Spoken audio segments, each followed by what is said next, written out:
नमस्कार, capital TV Bihar में आपका स्वागत है। हम तो सवाल पूछेंगे। कुछ दिनों पहले पश्चिम बंगाल, असम, तमिलनाडु में बड़ा खेला हुआ और बीजेपी ने बंगाल और असम में इतिहास रच दिया, जबकि थलापति विजय का जलवा तमिलनाडु में देखने को मिला। जैसे ही 5 राज्य में चुनावी पारा नीचे आया, उसके बाद पूरे देश की नजर बिहार पर टिक गई। यहां भोजपुर और बक्सर में उपचुनाव होने थे और इसे लेकर आरजेडी और बीजेपी की ओर से जोरदार तैयारी की गई। हालांकि एनडीए गठबंधन की ओर से जेडीयू को यह सीट दी गई, जेडीयू कोटे से उम्मीदवार बनाए गए और दूसरी तरफ आरजेडी से सोनू राय को तेजस्वी प्रसाद यादव ने मैदान में उतारा। 12 मई को वोटिंग हुई। वोटिंग के दौरान झड़प की खबरें सामने आई, दोनों ही दलों के बीच मनमुटाव की खबरें आई और उसके बाद जब आज चुनावी परिणाम निकलकर सामने आए तो बिहार में एनडीए के साथ बड़ा खेला हो गया और जेडीयू के उम्मीदवार एमएलसी का उपचुनाव हार गए। आरजेडी के सोनू राय 359 वोट से चुनाव जीत गए और उन्होंने जेडीयू के कन्हैया प्रसाद को चुनाव हरा दिया, जो कि राधा चरण प्रसाद के बेटे हैं, जो कि संदेश से विधायक बने थे। केवल 27 वोटों से चुनाव जीते थे और उनके चुनाव जीतने के बाद उनकी एमएलसी सीट खाली हुई थी, जिस पर जेडीयू ने उनके बेटे को उम्मीदवार बनाया। वहां से एक जेडीयू के उम्मीदवार मनोज उपाध्याय ने बगावत कर दी और उनके बगावत के चक्कर में एनडीए को बड़ा नुकसान उठाना पड़ा। अब इस जीत को लेकर आरजेडी और महागठबंधन बहुत ज्यादा उत्साहित है, तो दूसरी तरफ बीजेपी खेमे में सन्नाटा पसर गया है, क्योंकि सम्राट चौधरी के सीएम बनने के बाद ये एनडीए की पहली बड़ी हार है और विपक्ष इसे सम्राट चौधरी का फेल्योर बता रहा है। आरजेडी हो, सीपीआई हो, कांग्रेस हो, सारी पार्टियों ने मिलकर चुनाव लड़ा।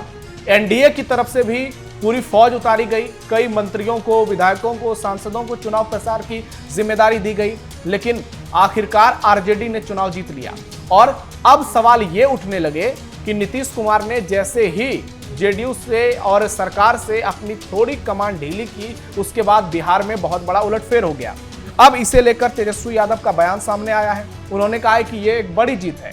आरजेडी के राष्ट्रीय प्रवक्ता हैं शक्ति सिंह यादव, उन्होंने फिर से ईवीएम का राग अलापा है और बैलेट पेपर से पूरे देश में चुनाव कराने की मांग की है। उनकी ओर से बयान आए हैं। भोजपुर बक्सर स्थानीय निकाय विधान परिषद उपचुनाव में आरजेडी प्रत्याशी सोनू कुमार राय की भारी मतों से शानदार जीत हुई है।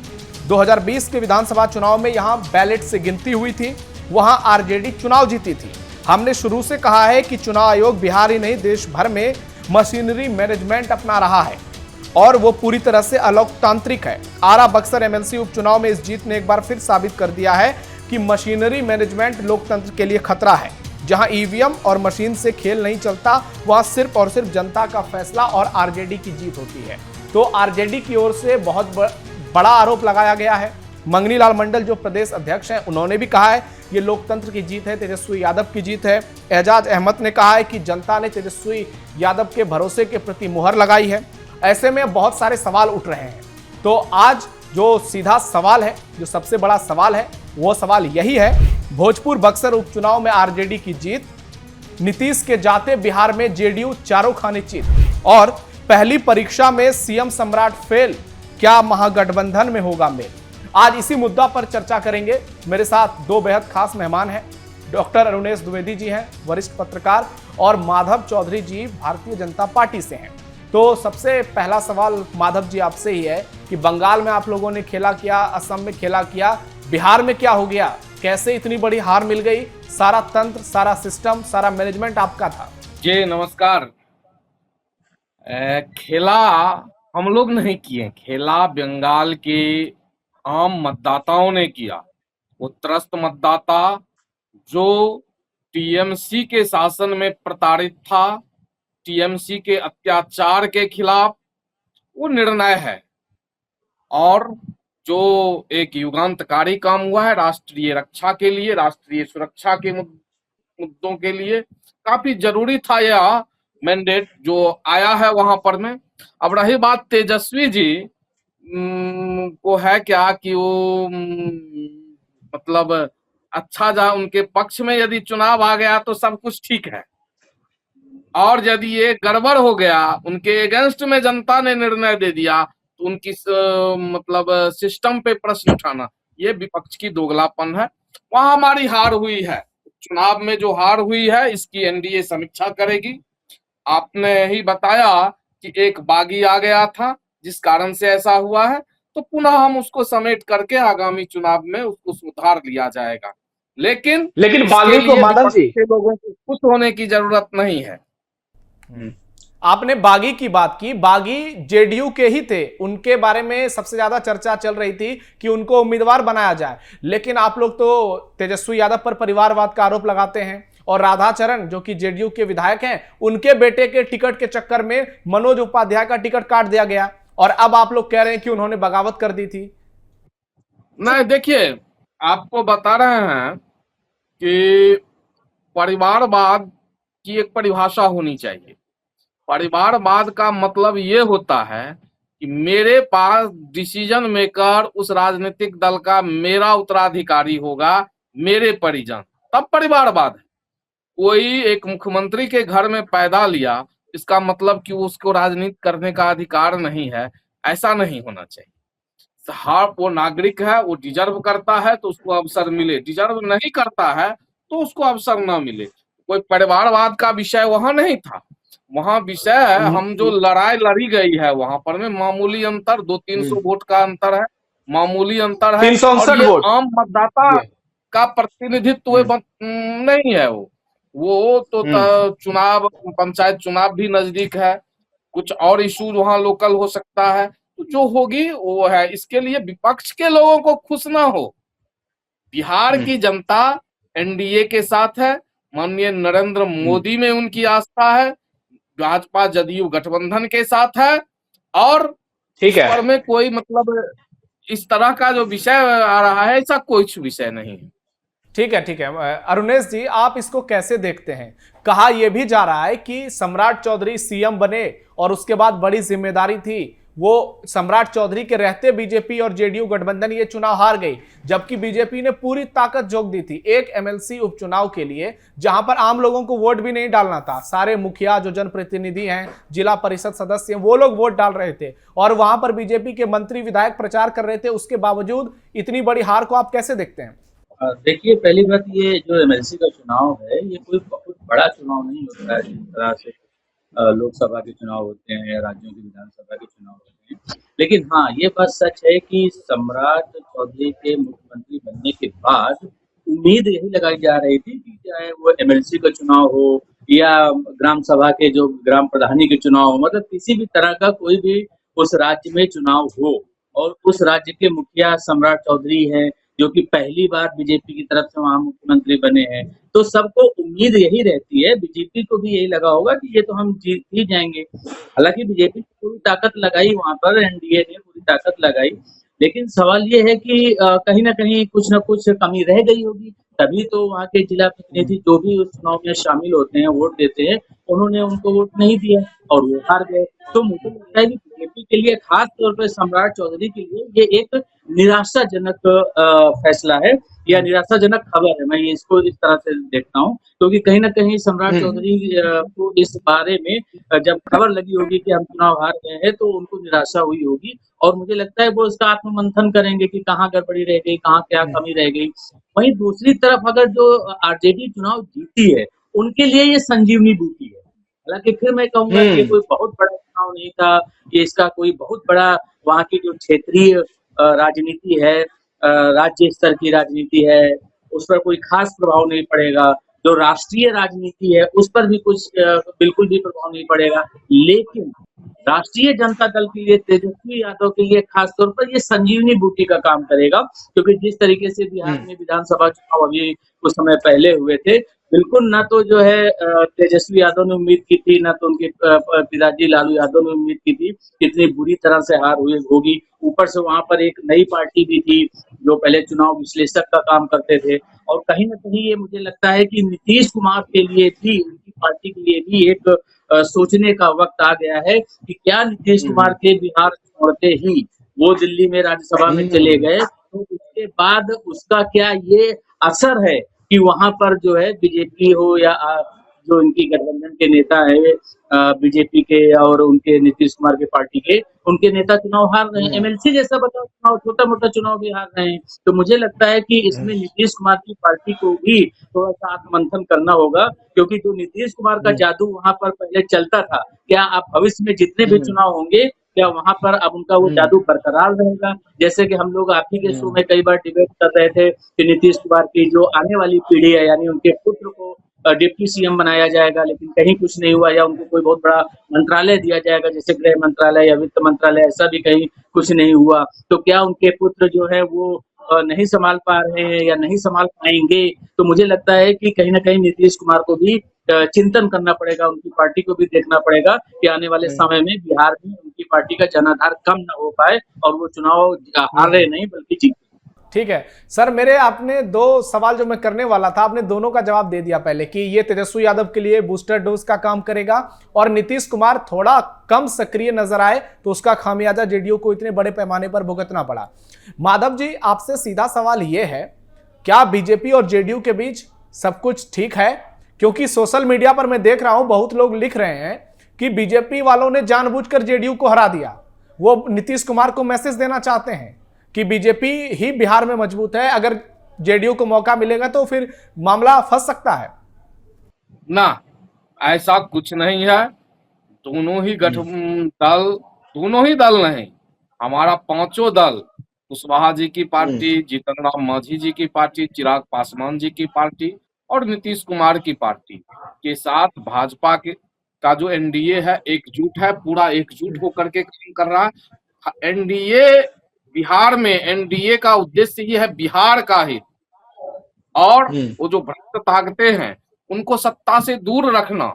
एनडीए का गठन ही इसलिए हुआ था, 1995 से ही ऐसा हुआ था। तो हम अपने लक्ष्य, एनडीए का एक एक कार्यकर्ता अपना लक्ष्य जानता है, सभी दल एकजुट है, ऐसा कहीं कुछ नहीं है। ऐसा जो लोग कह रहे हैं वो जो मतलब कुछ दूसरी दुनिया के लोग हैं, उनको मालूम नहीं है कि क्या हो रहा है, क्या हो रहा है। व्यक्तिगत इंटरेस्ट में कोई ऐसा बात कह रहे हैं, वो एनडीए के विरोधी होंगे। एनडीए के पक्ष के लोग एकजुट है और एकजुट है, और वो एकजुट होकर के बिहार के डेवलपमेंट को आगे बढ़ाने का काम कर रही है। माधव जी, जनता की तरफ से एक सवाल पूछ रहा हूं कि कहीं भी चुनाव होता है, चाहे वो एमएलसी का उपचुनाव क्यों ना हो, आप लोग इतनी बड़ी फौज क्यों उतार देते हैं मैदान में? बड़े बड़े मंत्री, छोटे छोटे जितने कार्यकर्ता हैं वो तो लगे रहते हैं, उसके अलावा तमाम सांसद, विधायक, पूरे देश में कहीं भी चुनाव होता है तो आप लोग ऐसे मेहनत करते हैं, लगता है कि कोई यूपीएससी की तैयारी के लिए स्टूडेंट जो है जी जान लगा रहा है। इसका दूसरा पहलू यह है कि लोग सवाल उठाते हैं, और ये मेरा भी सवाल है कि जितने ज्यादा सांसद विधायक जाएंगे, अभी पेट्रोल डीजल की मार चल रही है, गाड़ियों का इस्तेमाल हो रहा है, तो आप समझ रहे हैं मेरा सवाल क्या है। तो ऐसे में बीजेपी इतना ज्यादा ताकत क्यों लगा देती है, एनडीए इतना ज्यादा ताकत क्यों लगा देती है एक छोटे से चुनाव को जीतने के लिए? देखिए, सिर्फ एनडीए ही नहीं लगाती है, विपक्ष के लोग भी लगाते हैं।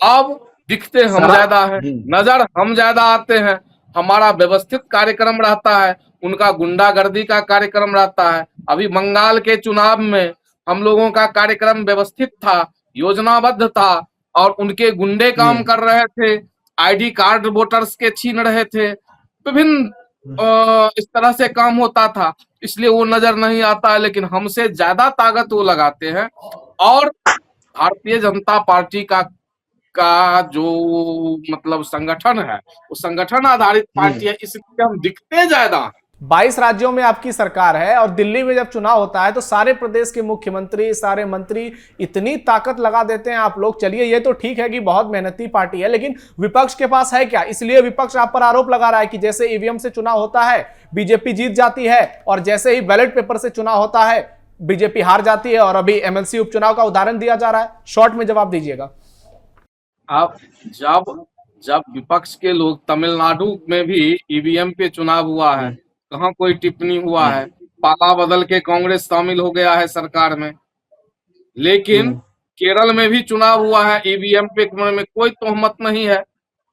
लेकिन बंगाल के लिए है, ईवीएम पर में प्रश्न है। आपको मतलब बिहार के लिए उठा रहे हैं प्रश्न। जहां वो जीतते हैं वहां ईवीएम ठीक है, और जहां वो हार जाते हैं केवल वही ईवीएम दोषी हो जाता है। उनकी नीति, उनका चरित्र, उनका आचरण, उनका विचारधारा, भारत विरोधी मानसिकता, इसके कारण वो हार रहे हैं। ठीक है, अरुणेश जी के पास आते हैं। अरुणेश जी, इसी सवाल से मैं आपको जोड़ रहा हूं, क्या आपको अभी लगता है कि ईवीएम और बैलेट पेपर को लेकर जो बहस चल रही है वो सही है? क्योंकि सुप्रीम कोर्ट से लेकर हमने देखा है तमाम जगहों पर विपक्ष की हार हुई है। तो जरा शॉर्ट में इस पर जवाब दीजिएगा। और दूसरा सवाल आपसे ये है कि ये जो जीत है, आपने कहा कि इसका कोई बड़ा असर तो नहीं होगा, बात सही है, लेकिन नैरेटिव बिल्डिंग में क्या ये काम करेगा? क्या महागठबंधन में मेल की संभावनाओं को बढ़ाएगा? कांग्रेस आरजेडी के बीच जो खींचतान चल रही है उसको कम कर पाएगा? देखिए, ऐसा है कि आपका जो पहला सवाल था, तो मैं उसका तो यही जवाब दूंगा कि ईवीएम और बैलेट पेपर की हमेशा से जो है तुलना होती रही है। और मुझे लगता है कि हम लोग जिस तकनीकी के युग में रह रहे हैं, ये टेक्नोलॉजी का युग है, एआई का युग है, तो टेक्नोलॉजी ड्रिवन अगर कुछ भी हो रहा है तो ये अच्छी बात है। और उसमें जो हैंडमेड होता है, जिसमें कहते हैं कि आप खुद करते हैं, तो उसमें मैनुअल एरर हो सकता है। या इसके अलावा ये कह सकते हैं कि आपके बिहार का ही मैं उदाहरण दूं, जरा याद कर लीजिए लालू राज को, उस समय किस तरह से यूपी में भी घटनाएं होती थी कि पूरा का पूरा बैलेट बॉक्स, पूरा का पूरा वो जो है लूट लिया जाता था। या जनता को हटा करके उनकी पार्टी के कार्यकर्ता होते थे, कार्यकर्ता क्या कहें, यही गुंडे कहे, वो अपना हाथों से बैलेट बॉक्स में मोहर लगाते थे। तो मुझे ये लगता है कि जो ये तर्क दे रहे थे वो कहीं ना कहीं सही है कि अगर आप जीते हैं तो अब तो ईवीएम में कोई प्रॉब्लम नहीं है, अगर हार गए तो ईवीएम में प्रॉब्लम है।